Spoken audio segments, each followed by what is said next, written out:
This is the Clark Connection Podcast, your weekly dose of inspiration and power.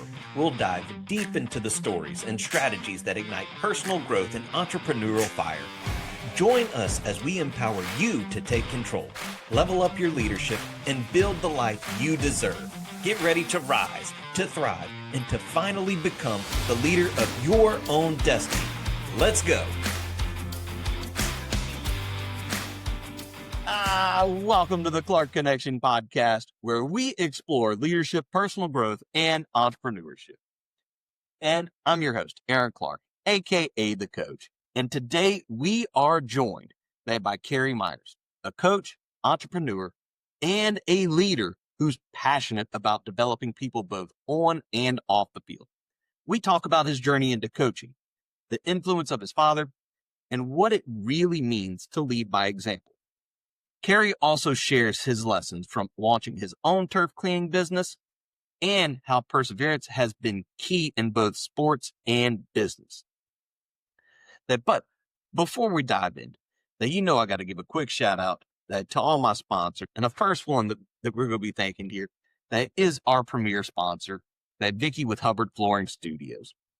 Vicki and her team are masters at transforming space, laying down foundations of beauty and strength, just like the foundations we build in leadership.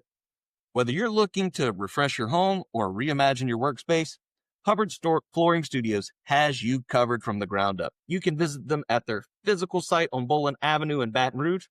Give them a call at 225-924-1582 or explore their amazing work on their website, hubbardflooringstudios.com. Remember, great leadership starts with a strong foundation, and Vicki and her team know exactly how to set that in place. Also, quick shout out to my other sponsors, Wayne with 7K Metals, for silver and gold, your trusted source for securing your financial future. Bobby with the Comfy Quest LLC, your destination for holistic healing and craniosacral therapy. Andrew with Automate Integrate Professional Services, bringing ease and efficiency to your business. Joseph with Landscape King, creating beautiful outdoor spaces 1 yard at a time. And C&J Embroidery, custom designs that make your brand pop. We're so grateful for y'all's support. And if you're looking for any of their services, make sure to tell them that Coach Clark sent you. And look, if you're looking to connect with me, or maybe you have some questions, there is a quick form below. Click on that link, fill it out, and we will be connected. We may even answer your question on the air at our next recording of Ask the Coach. Now, quick intro on Cary Myers. Cary, right now, he is the head coach of Live Oak High School, head baseball coach. He's been there for quite a few years now. They've been an assistant coach since 2016. As a player and a coach, he has won state championships and even was coaching in one just this past spring. And then played college baseball at Louisiana College. Let's go ahead and get Cary on. All right, and Cary, welcome to the show, man. Hey, how's it going? Dude, I'm great. Any better than I'd be twins, and then I couldn't stand myself. And so, glad you were able to hop on so we could get on here, talk a little bit about it. And this is one that I think is a cool experience, first time head coach, Live Oak High School, baseball. And so let's kind of start at the beginning. What is it that got you into coaching? I would say probably being around my dad growing up. Always going to practices and games when he coached. I remember he was a head girls basketball coach in high school. I'm always at the practices. He was an assistant football and assistant baseball coach. I'm always at the practices and games. I was a water boy, and just being around sports, I guess my entire life while my dad was coaching, kind of all I've really known, So once I got to high school, started playing ball, I kind of realized all right, I want to be able to do this. So then when I went to college and I was playing ball, and I majored in education, because I knew at that time when I went to college, I knew I was I wanted to coach. Whether it's coaching high school or coaching college, I wanted to coach. So that's kind of how it got started. Yeah, I was about to say, I mean, I was fortunate enough to play for your dad. I mean, uh, great coach, great man. I really enjoyed playing for him. Um, and so, yep, I remember that little Cary out there all the time. Yeah, those were the days. Bell chase. They were that was the good days. That And was we the did good have some days, good man. teams and times there, man. Real good teams and times. Oh yeah, we did. Coach Becknell, man. I remember him. They Mm-hmm. had some good coaches on those staffs, and there's some good players came through Bell Chase. Really good players. Oh, so they had I mean, as small as it was, we did have a lot of good players roll through there. And I mean, I think that's one that's cool too for you is that being able to have watched you progress as a player and as a man. They had quite a lot of success, won a lot of different things. Was it 2 state championships you played on as a player? Exactly. Yes. No, one. I was when I was a freshman, I wasn't on varsity, but my sophomore year, I was on varsity, so I was able to get a state championship my sophomore year. And then I got to win one as a coach at West Feliciana in football. I was an assistant coach. I didn't do much, but I was on staff and we won a state championship in the dome. Yep. I So was going to say that counts. You were it there, counts. man. You were there. That's right. And so rolling in now, that first head coach job that at a phenomenal school, Live Oak High School is a great school here in the Baton Rouge area. Tell me what you're looking forward to the most.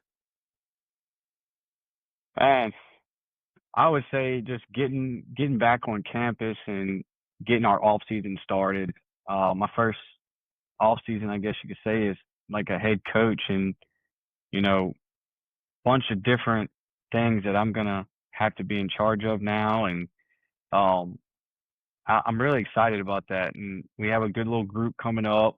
You know, might not be the most talented group, but we're gonna get after it. And we're gonna be gritty and competitive, and I think that's what's exciting. You know, that the group that's not as talented, but seeing how they're gonna work during the off season, that's gonna be fun. Yeah, and they got a taste of this past year. I mean, going in again, Yep. competing for a state championship. That's really cool. Oh yeah. Even our freshmen that weren't even on varsity. Man, I looked up in the stands and we got 10 freshmen above the dugout, you know, and I made sure to tell them when I was walking out the dugout, saying, y'all see what it looks like, right? Like this needs to be the norm for Live Oak now. And they were like, yes, sir. So they know. Yeah. And now, did you know at that time when the state championship game? Did you know you were going to be the head coach or the next head coach or? I did. I did. It's it's kind of been in the works for about a year. Coach Cassard announced he was going to retire at the end of this year. He came out and said that last summer, probably about a year ago. To, around this time is when he said he was going to retire, and it was kind of in the works to make me the head coach. And so, what would you say that going? I mean, fresh from being the assistant to now the head coach, what would you say is the biggest difference you've noticed going from being just on the staff to now like everything rides on you? That you said it. Everything rides on you. My phone rings constantly. From a door not being locked to, you know, um, just lost my pitching coach, so now I got to try to go out and make a hire my first year. So our pitching coach got a promotion. He got the head job at Denham Springs. So he got to move up. So now I'm got to try to hire somebody now. So from the smallest thing to the biggest thing in the program, the head coach has to deal with it in some way, you know? Absolutely. So you get to deal with the fun of the interviewing and everything else. Yeah, I do. Well, and did you have to replace? So with like you being promoted, did you have to replace yourself as well, or like does that make sense? What Yeah, I'm asking? yeah. I brought in a guy from Zachary, a guy named Chris Ernest. He so he's coming over to Live Oak. He's going to teach and coach, and then obviously now trying to hire somebody else. And of course, we've already had some guys that are on staff that are staying, coming back. So we have a good staff. Oh, most definitely. And so when you get in and work with all this, leadership is always the main thing that I like to talk about. So what Mhm. exactly does leadership mean to you? It's not always about what you say, because sometimes words, especially high school kids, uh, words will go in one of their ear and come out the other.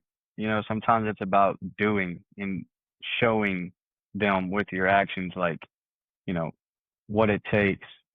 Even if that means picking up trash around the field or, you know, organizing some baseballs or, um, sweeping, just the little stuff like that people kind of overlook because if the leader of the if the leader of the pack lets little things like that go, then the person at the very last, one on the pack is gonna let it go too because they saw their leader let it go. So I mean, there's you know, but you also got to be able to have the words too. I'm not definitely not shaming on the words or saying that words don't matter because they definitely matter, but I think actions, the old saying, actions speak louder than words. Yeah, and that was what kind of took it was like, all right, he servant leader, he's out there, he's gonna show him, hey, if I'm not too good to pick up the trash that's on the ground, hey, you guys aren't too good to do that. Right, But then also letting them know that your words do matter. You right. I wouldn't say it's the most important thing, but it's definitely up. It ranks up there. Yeah, for How, sure. how you talk. Right. It does. It does. You got to be able to have the right words with the right actions and have a good combination of that. Um, so that's definitely important. I mean, I'm constantly listening to, you know, people that I, look after, I guess you could say, or look up to in the coaching world or profession because they're always saying it, but I bet you they do this stuff too. And, that's probably why they have good programs, good teams every year. They win. Oh yeah, yeah. I was about to say those the men and women that have great teams year in and year out. They're not just talking it; they're walking it. And so, who would you say that you look up to and study the most? Like who would you say that is? Oh man, like college or pros or that's a good question. I got a I'm gonna lot. leave it up to your interpretation. Oh man, I'm a big Tony Vitello guy and Jay Johnson in the baseball world and Schlossnagle over there at Texas. Those three guys, I'm always trying to see what they got. I mean, of course, in the football world, if you don't say Nick Saban, you're crazy. Uh, he's What? Living in Louisiana, best you of the like best. Nick Saban? I'm Oh joking. yeah, He's my favorite football coach. favorite football coach, man. He's got some good stuff, and Dabo Sweeney, I like a lot of his stuff. So I'm always, trying to see stuff. And there's a guy, even a basketball coach that I've, listened to a lot of his videos is man, he was just at Buzz Williams was at Texas A&M. I want to say he's going up to the Big Ten now. I can't remember. He's not at Texas A&M anymore, I don't think. But he's good. John Calipari. So I'm a big Will Wade guy as well. A huge Will Wade guy. Yeah. I mean, all are great leaders in their own right, man. All are great Right. leaders. And I try to follow them on different platforms, and they're always dropping, some good golden nuggets for people to pick up on. You just got to be paying attention. Oh yeah. Oh yeah. I mean, I guess one of the things too is you constantly like, what are things that you do with your players to try to help develop them into being that leader, the one that takes on the responsibility, things like that. Yeah, man. This past year, I put together a boot camp week. Me personally, I didn't run the boot camp. I had some Marines come in and do the boot camp.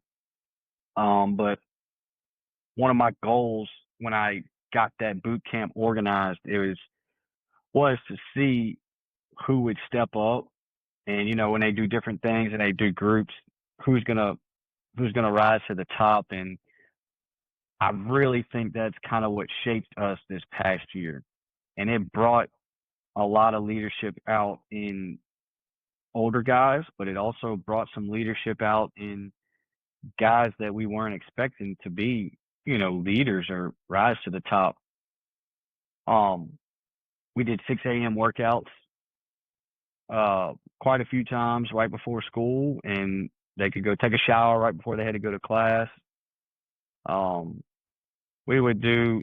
I would meet with seniors, here and there, and tell some of our seniors, like senior catcher, hey man, like grab a couple guys one day, like this isn't coming from me. I want this coming from you, but I'm just trying to help you on like what to do.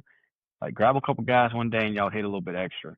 Or a senior infielder, hey man, like so and so and so and so need to be in your back pocket. And after practice, y'all go take about 10 minutes of ground balls and, do some double play feeds or something. Just grab some of those younger guys, take them along with you because they need to know the ropes when you guys aren't here. And I'm always trying to, I guess you could say, be a whisper.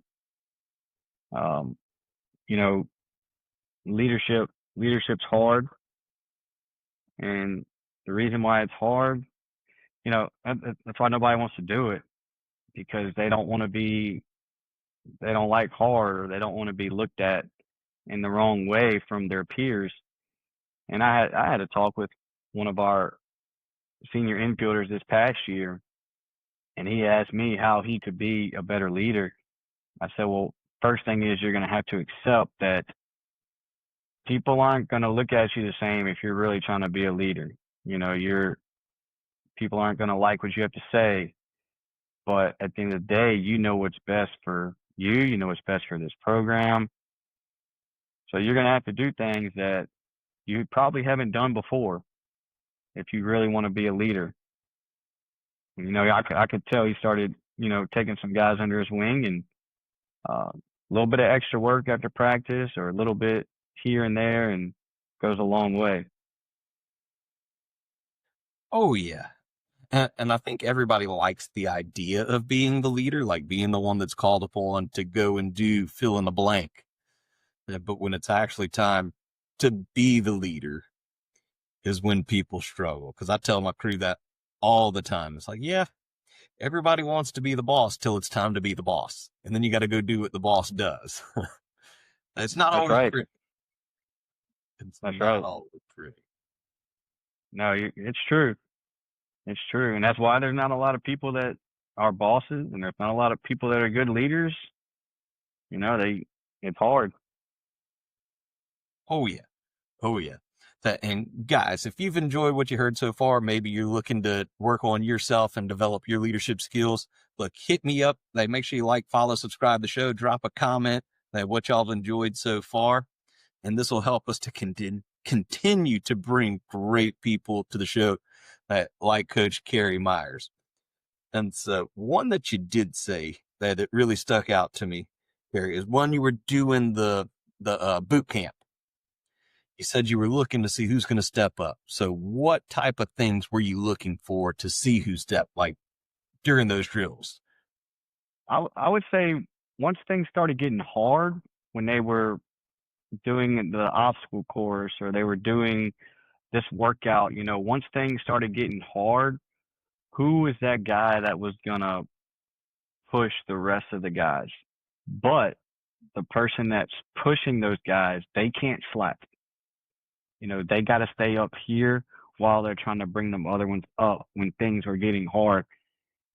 And it was crazy. All the kids said they hated the boot camp at the time, hated it because it was that hard. But at the end of the year, a lot of them said that separated us this year too. And like I said, you see the kids that rise to the top when things get hard, and it's because you got teammates looking at you to see if you're really going to be able to carry your load. And they got these guys, they're up here, and they're going to they were bringing them up there with them. That was fun to see. It was fun to see them, even while things were hard. They were bringing them along and encouraging them, and but they were still doing it. They didn't slack off. Yeah. And it's tough because when you get in that moment, as you start to try to encourage the others and do this and do that, you're like, dang, now I got to keep doing more because I just tried to step up. So I can't just say, all right, y'all go do push-ups. Right. Where's my cup of coffee? Yeah. That's true. You can't tell people what to do and then just hang back if you're going to be a leader. You better be right up there with them. Oh, yeah. And then I liked how you said, as y'all start figuring this out, like going in and being that whisperer, pulling those young men to the side and going, all right, look, I see those three over there? You got to go help them. Hey, if you want to be a great team this year, you got to go help them. That's right. And just You encourage them to do that. Are you an Urban Meyer fan? I mean, yes and no. Maybe. All right. Well, go read his book called Above the Line, and he has a 10-80-10 principle, and it's the 10%. You ever heard of it? I have. 10%, are your leaders at the top, and then the 80%, the middle, like the mediocre people, and then the bottom 10% is your slackers or whatever you could say. And I remember something in the book about that 80%, they got to try to get that 10% up to the 80%. But then that top 10%, they need to try to get that 80% to the 10%. So that's it's just something that's always been in my mind since I've read that book. That's really stuck out to me. And that's what I try to do. I try to get that 10% to get the 80% up. And then you got to work that 80% to get that bottom 10%, get them up. Oh yeah. You're always trying to get them to move and progress to that next level. I would always tell them, yeah, you don't want to be in that bottom 10. Don't be down there. No, indeed. Those are the guys that get left behind and forgotten about. That's the easiest spot to be too. So that's why a lot of people are in it. I think that 80 is the easiest spot to be because a lot of times. 80, that's just coast. Yeah, that's what I meant. That's what I was talking about. Yeah. I'm just trying to get them to elevate, and when you have it to where you've got those players that take the ownership and start pulling the rest of them, it really is such a beautiful thing. Right. And now, also, that you got the turf cleaning business, so not only now head coach, entrepreneur as well. Tell us a little bit about that. How did you get your turf cleaning business going? Yeah, man, I just kind of like a summer job for me, or a holiday job. Whenever I'm not busy with high school baseball and school during the week, I'll go out and clean some artificial turf sports fields. I've worked my clientele up. I think it's 3 years now I've been doing it. I started in 2023, maybe, or end of 2022. So I don't know. One day I was at our baseball field and I saw a guy. I was cleaning our turf field at Live Oak, and I was like, man, that can't be too hard. But I mean, it's hard. It's a business, and it's a lot of time and takes a lot of effort as well. And I got people that work for me, so it's not just something that just all of a sudden happened. I had to go out and bust it to make it what it is today.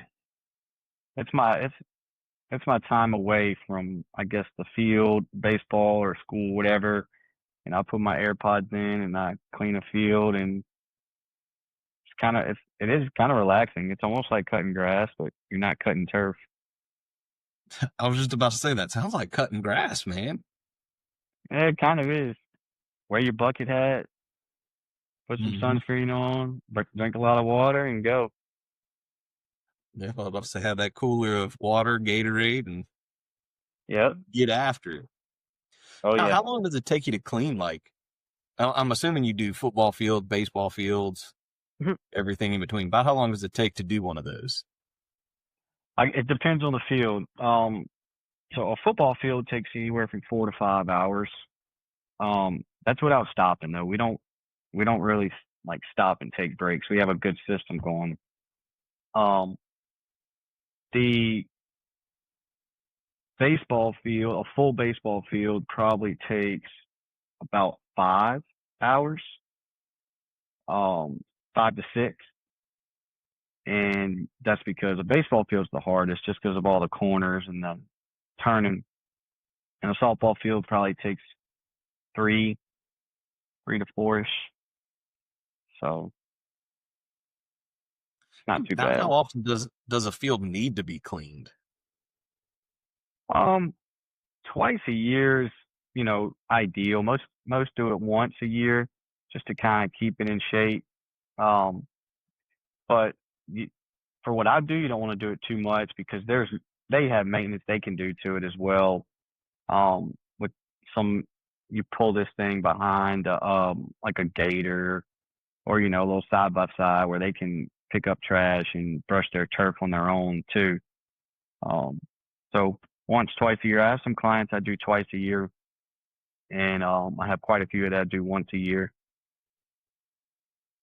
A lot of football schools like it right before you know, football season. Baseball field right before baseball season. So just to kind of give it that extra shine, extra little fluff right before the season starts. Oh, so you're ramping that business up right now, trying to Yeah, go the deep football. into the Yeah, seasons. I've been doing some football fields this summer. So, Okay. but yeah, So on top of the baseball coach, also running the business. So many hats, many hats. yep, I'll say, you got to do what you got to do, man. You got to. I like it. right. I've never really been like a business person, I guess you could say. Um, but getting into this, it's kind of like changed my mind a little bit to some business stuff or just business side. Um, so it's a different view. It's pretty cool instead of just seeing, you know, baseball 24/7. You see a business, and uh, so it switches things up for me, which is good. Oh yeah. Oh yeah. Um, and I mean, I'll tell everybody this too, that as the head baseball coach, you're a businessman because it's a business. Everything that you do with any athletic program, anything like that is a business. Because people don't realize how much actually goes into it.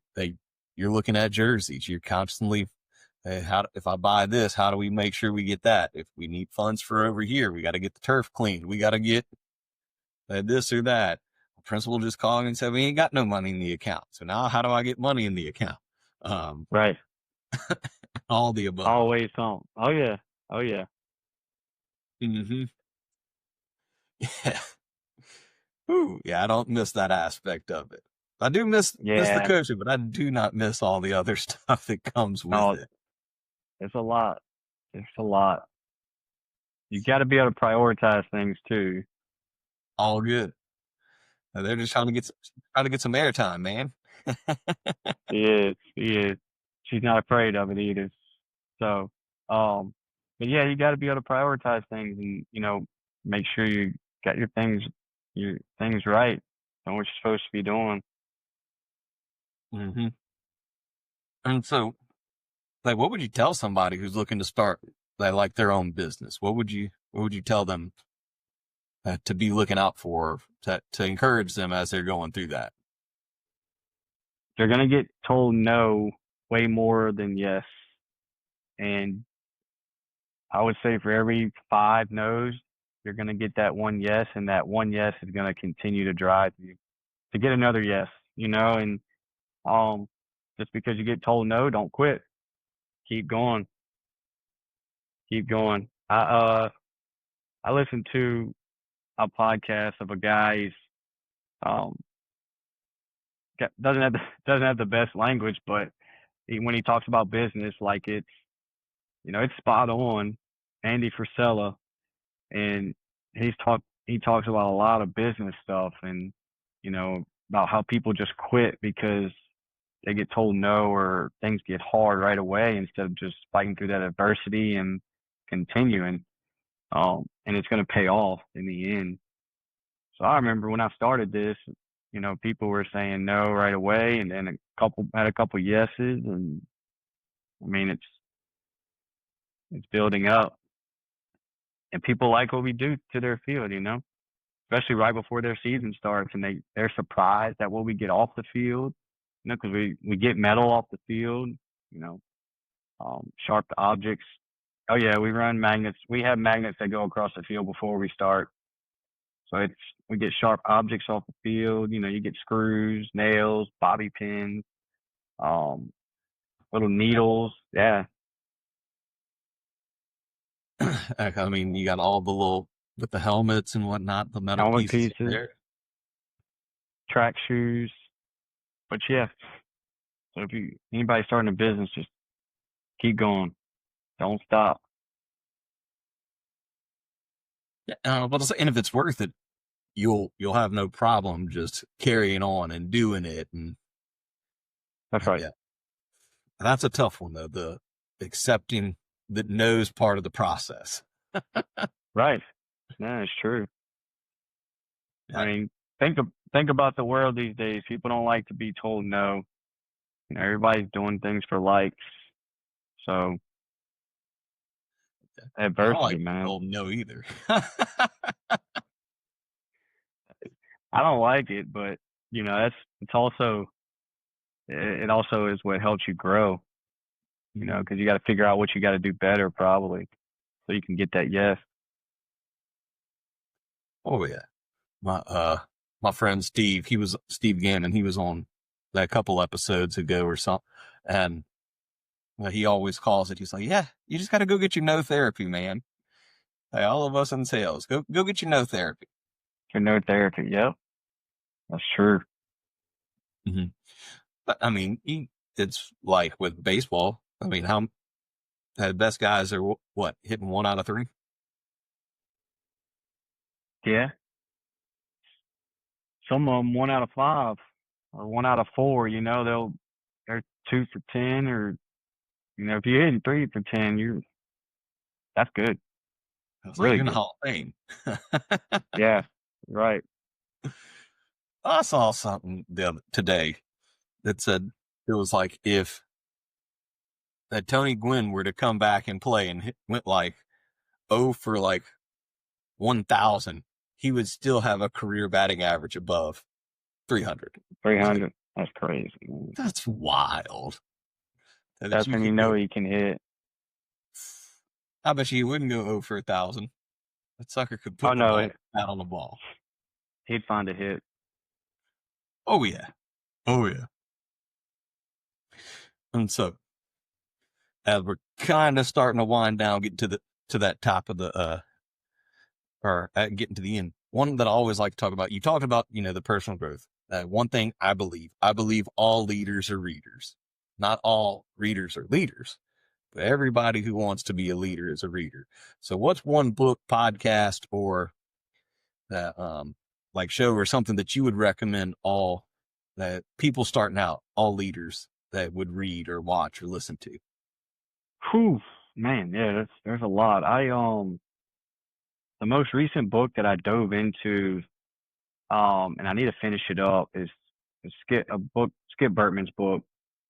Talks a lot about his journey when he went from Miami to LSU and how he basically started a program at LSU, and now you see what it is. But that's a good one because he was talking about everything that he had to do at LSU, and to me it was like the perfect example of being a leader from the start, and you see what happened. Like, people followed, so he was obviously a great leader if LSU is what it is now, baseball wise, but for the whole athletic department too at LSU. And people don't realize that, but like, you put LSU on the map, football. And then he started, he was an athletic director, I believe, right, at LSU. So he's a leader, man. Right. So yeah, that's a good one. Podcast I listen to a lot of baseball podcasts.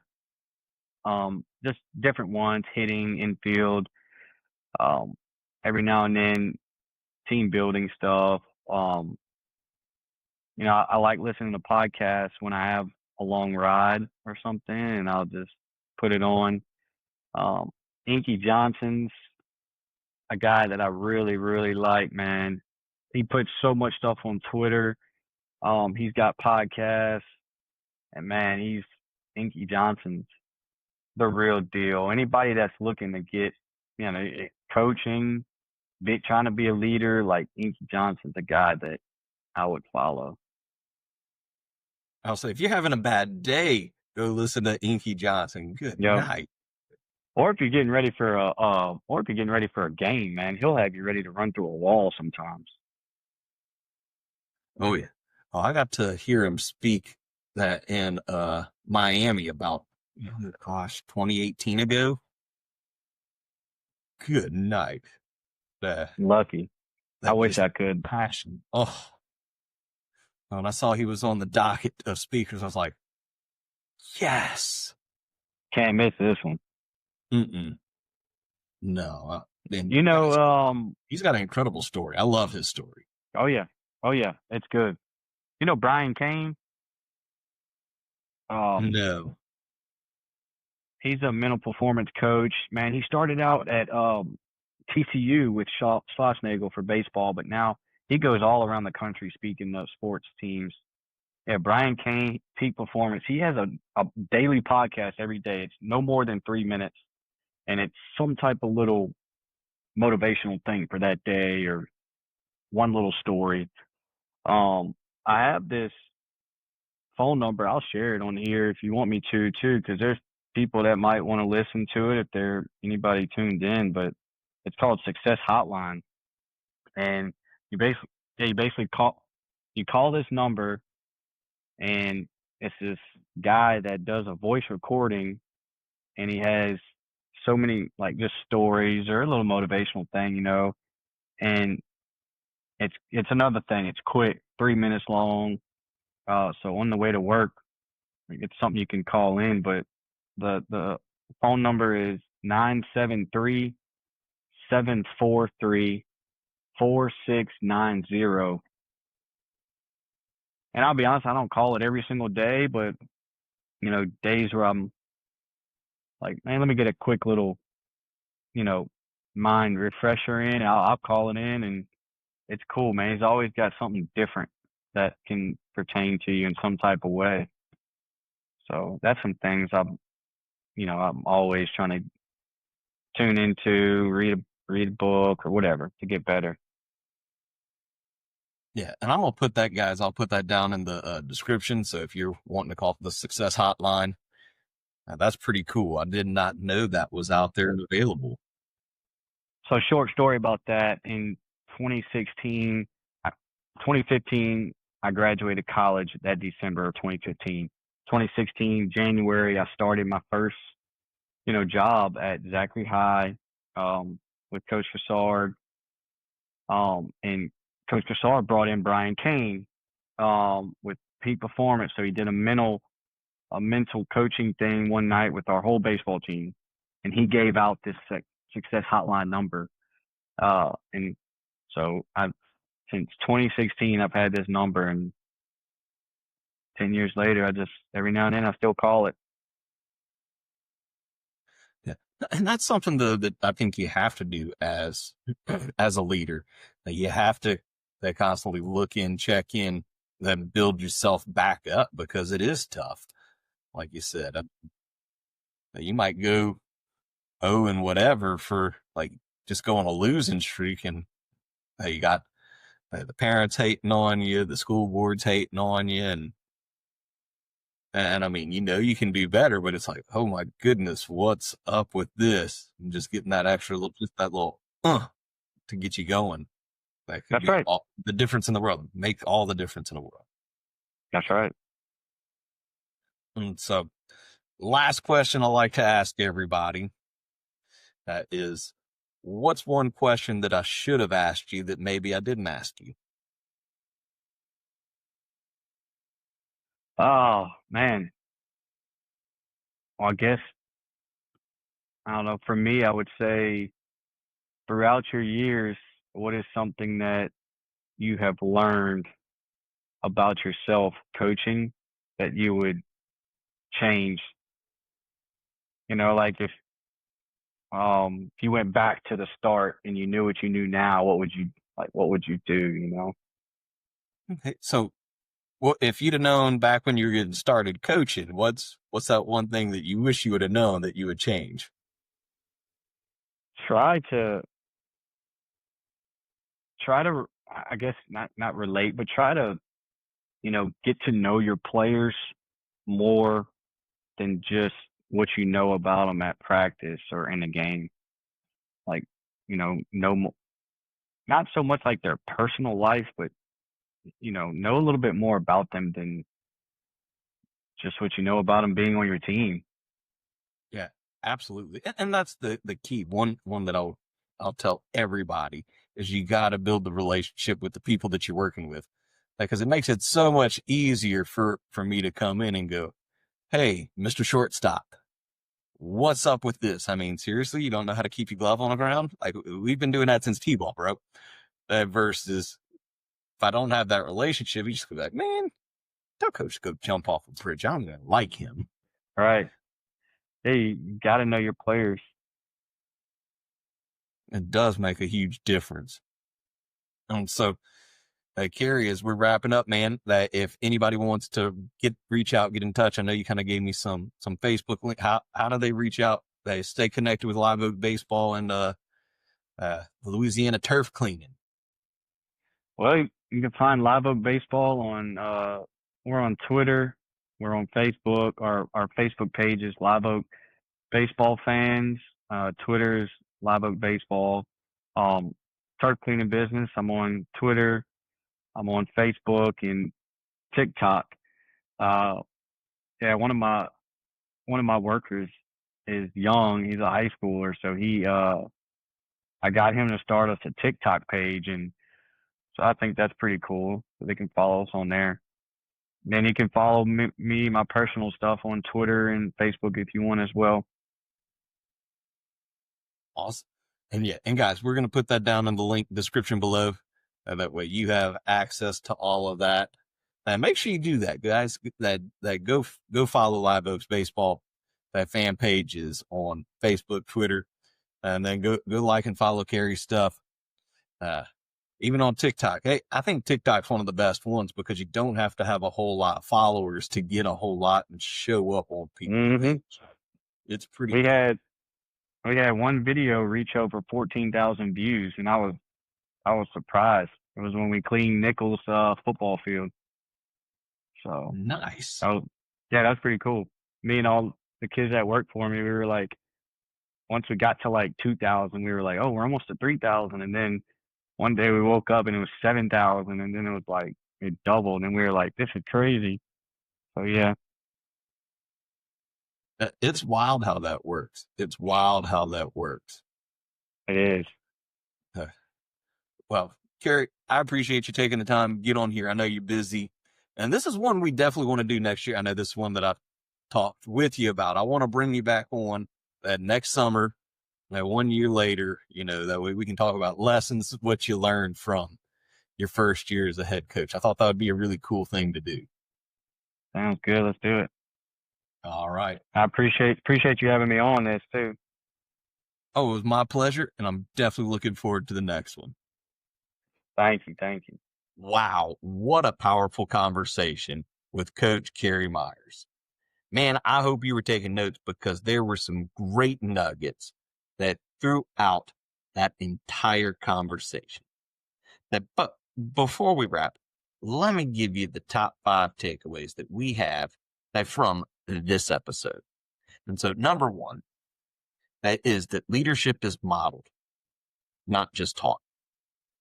And this is very important and crucial for every single one of us as leaders, that we have to not just talk about how to do the right thing and we have to be the right thing. We have to show them how to do that.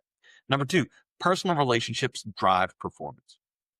That the more closer that you can get and know your team's needs, wants, desires, the better you can lead them and help them to become all that they can be. Now, this is not saying that you become best friends with your people, but you have to know them to know their wants, their desires, and what's motivating them. Number 3, the transition to the head coach spot requires a mindset shift. And it's true for every single thing that you do. When you go from just being the supervisor to the main manager, it's a new mindset shift. When you go from just being a regular employee to a supervisor, it's a mindset shift. And you have to keep sharpening that.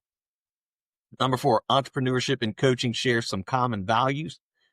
And then number 5, influence comes from experience and mentorship.